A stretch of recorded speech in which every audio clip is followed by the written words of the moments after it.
As Jesus was leaving the temple, one of his disciples said to him, "Look, teacher, what massive stones, what magnificent buildings."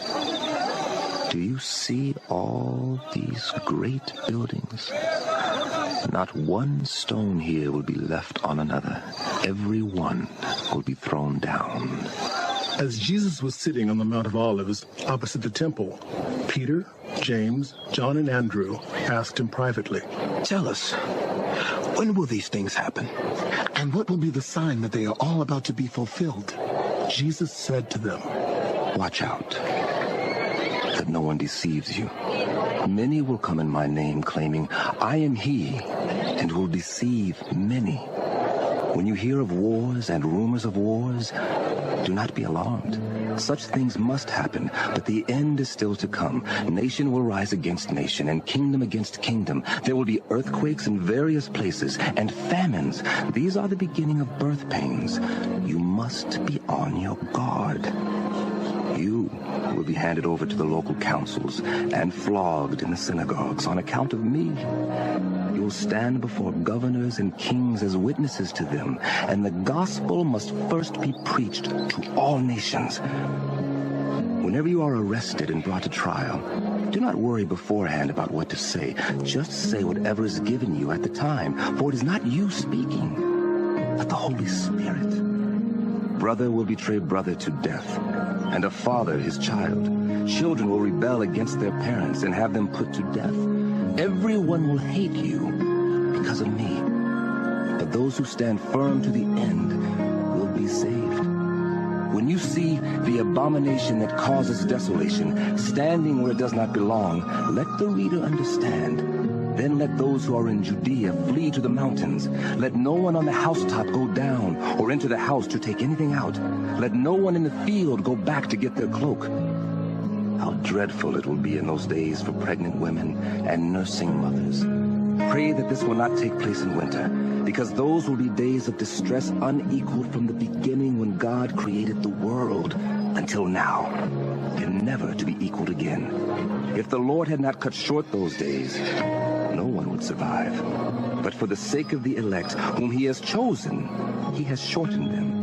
At that time, if anyone says to you, 'Look, here is the Messiah,' or 'Look, there he is,' do not believe it.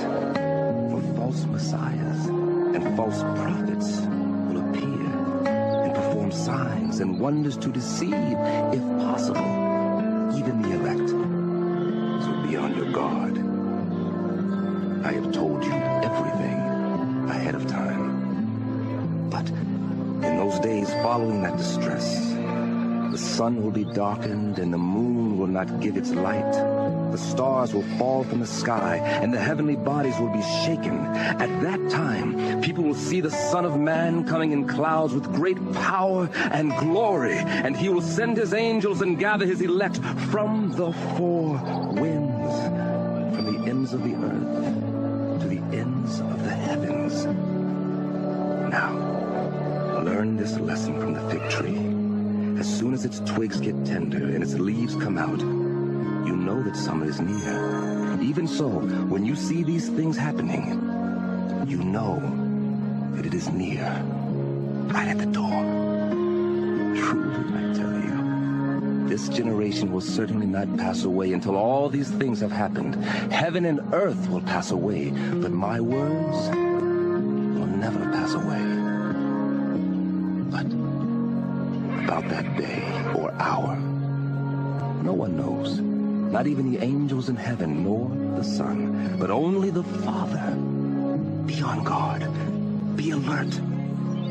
You do not know when that time will come. It's like a man going away. He leaves his house and puts his servants in charge, each with an assigned task, and tells the one at the door to keep watch.